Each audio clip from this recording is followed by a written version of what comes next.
Welcome to our continued discussion of the sales and revenue cycle. In this lecture, we'll be examining the first of three ways off the plane. In our previous lecture, we talked about the sales process. That is, the recurring set of business activities and related information processing operations associated with providing goods and services to the customer. We talked about the subcomponents of this process and the documents associated with each subcomponent. The receipt of the purchase order, the fulfillment of the inventory, the generation of a bill of lading or a shipping request, and the creation of an invoice. Now, we provided the invoice to our customers and recorded the account receivable in the general ledger and the subsidiary ledger. Now we're examining how you would remove that account receivable from the books through either receiving payment for the transaction, receiving the goods back and crediting the account for the value of the returned goods, or writing off the debts when the customer is unable to pay for their obligation. Although our conversation is focused on the receipt of cash as fulfillment of a credit sale, the ideal way to remove an account receivable from our ledgers, there are two other ways you would collect cash in the course and scope of performing a business function. You might sell goods or services for cash in the first place. The customer issues you a payment at the time you render the services or provide the goods. In this case, you follow a slightly different process than you would for cash received as fulfillment of a credit sale. Other ways that cash might come into your business would be through investments, like selling stock or receiving dividends or interest payments on stock shares or bonds, from borrowing money from the bank, or from selling something that's not in the course and scope of your normal business. Either way, the process is largely the same. It starts by the receipt of cash, which is documented by notating the receipt of the check in the cash receipts pre-list. If you're fulfilling a credit sale, the customer would also provide the remittance advice, which is the detachable portion of the invoice that documents the invoice number, the customer number, the customer name, and the date of payment to help with your accounting and matching system. In the second phase, you deposit the cash. This is evident by a bank deposit slip. In the case of consumer to bank transactions, this would be evident by an email or some other form of advice that lets you know that cash has been deposited into your account.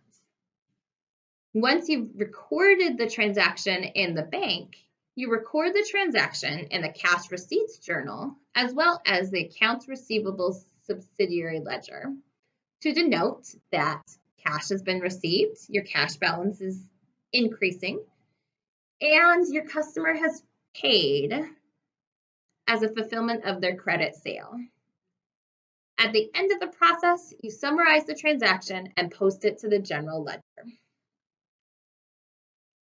Before demonstrating the cash collection process, let's look at some of the internal controls related to cash collections. Cash is a risky proposition because it's easily susceptible to theft. Accordingly, there are many controls in place to try to make sure that the cash gets to the right place in a timely fashion. Let's look at some of these controls. Cash collection involves the segregation of duties. That is the separation of different components of the cash collection transaction by different persons in the organization. You don't want the same person making the deposits who records the credit memos for sales returns, who adjusts the ledger for accounts receivable or cash receipts, because this leaves the process vulnerable to theft. You can take the people process out of it altogether by utilizing electronic funds transfers or lockboxes. EFTs are where the customer directly pays you instead of remitting a check. A lockbox is a function at the bank. The customer brings the payment to the bank, and the bank makes sure the payment gets credited to your account. While the bank does assess a charge for this service, it avoids you the hassle of potentially losing the check to fraud or loss. Another control, if you must receive checks, is to immediately record the payment of the check in the check log and to restrictively endorse the check. This leaves an immediate record of the money coming in the door and limits what can be done with the check after it's been received. Again, increasing the odds that your checks get deposited to the right place. Another control, which may be difficult in small organizations that don't have spare people to dedicate to the process, is to have two people perform the process of opening the mail that contains checks. In this case, you have accountability for doing the right thing, as well as a witness in case the wrong thing does occur. Another control to prevent the theft of cash is to deposit them daily. The less time that checks are lying around your organization, the fewer opportunities that an employee has to take the check or for the check to be accidentally misplaced. Another grouping of controls related to cash collection help to mitigate the risk associated with cash flow problems.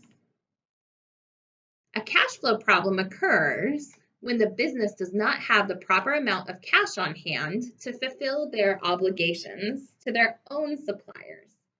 They can mitigate this by incentivizing their customers to pay early with a discount. This creates a benefit to the customer because they pay less money than they otherwise would pay, but it also gets the money into the suppliers' hands more quickly so that they can fulfill their own obligations more quickly. Another important process is to create a cash flow budget. This allows the organization to see where money is coming in, from what sources, on what time schedule, and when they can expect to pay it. Now let's examine Warren's cash receipts process. The process originates with Adams receiving the check or the email notification of the ACH deposit. You'll notice that Adams is assisted by Nancy Ford. This is an example of a segregation of duty control. By having two people complete different components of the cash receipts process, it avoids some of the risk of theft and misappropriation. If a physical check is received, it is restrictively endorsed, which is again another example of an internal control. In the case of a cash sale, the customer purchase order that accompanies the check is provided to Nancy in the purchasing department to initiate that process. Otherwise, the check or ACH notice are entered on the cash receipts pre-list on the day that is received. Prompt recording of cash receipts is another example of an internal control. The check is provided to Ray Kramer so that he can prepare the bank deposit slip and deposit it in the local bank. The ACH deposit notification is recorded in the deposit receipts notice so that it can be evaluated in the month-end reconciliation process. We'll evaluate this process at the end of our accounting simulation. The cash receipts pre-list is provided to the accountant to record the appropriate transaction in the cash receipts journal and the accounts receivable subsidiary ledger. Only collections on account receivable get posted to the subsidiary ledger.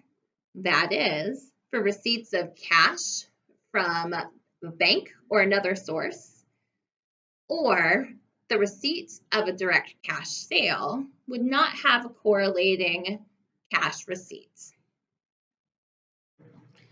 Now, before we begin recording transactions in the cash receipts journal and the subsidiary ledger, let's take a look back at the invoice that generated this credit sale.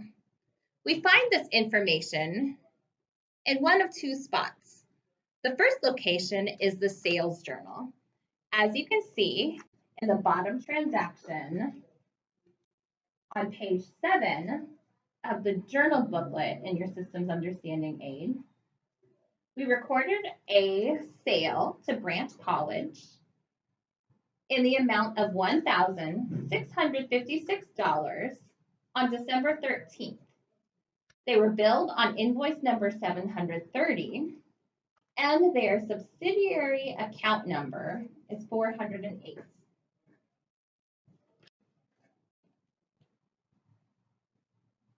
We could also refer to the subsidiary ledger related to Branch College's accounts. We see that Branch College is account number 408, and that on December 13th, we recorded an invoice in the amount of $1,656, bringing their account balance to $2,856. Based on Warren's cash receipts process, once we've received notice of an ACH payment, we record the payments in the cash receipts pre-list. This is a listing that includes all of the payments that come in the door. And as we see, we've recorded a receipt of an ACH payment from Branch College related to invoice number 730 in the amount of $1,622.88.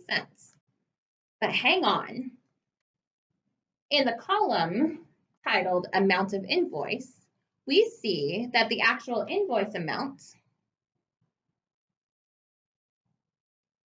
is $1,656. Why is there a difference? The difference relates to the sales purchase discount that Branch received for making payment within 10 days of the purchase. As stated in the instructions and flowcharts, all of Warren's wholesale customers are offered credit terms of 210 net 30, meaning that if they pay the balance due on their account within 10 days, they can receive a 2% discount. 2% of the invoice amount of $1,656 is $33.12. Having recorded the ACH payments in the cash receipts pre-list, we can now go on to update the cash receipts journal and the accounts receivable subsidiary ledger. I've begun by creating an entry on December 16th for Branch College. We indicate NF as a record of who recorded the transaction. This is an example of a control We record the cash receipt and the amount received in our account, $1,622.88. And we record the sales discount in the contra revenue account. This offsets our net sales in the amount of $33.12.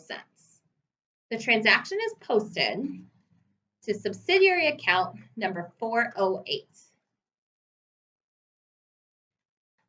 And since they're fulfilling this invoice in full, the total amount received is $1,656. Right now, there's a check to indicate that we've already recorded this transaction in the subsidiary ledger.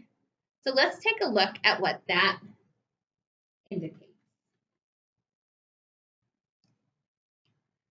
Again, we see the December 13th sale of goods to Branch College on December 13th. On December 16th, we record the payments towards invoice number 730. Since cash has been paid, we credit their accounts receivable subsidiary account in the amount of the invoice, $1,656. Because they paid early, we consider this payment in full, even though they didn't pay the full amount of the invoice. This leaves them with $1,200 left on account for a previous purchase.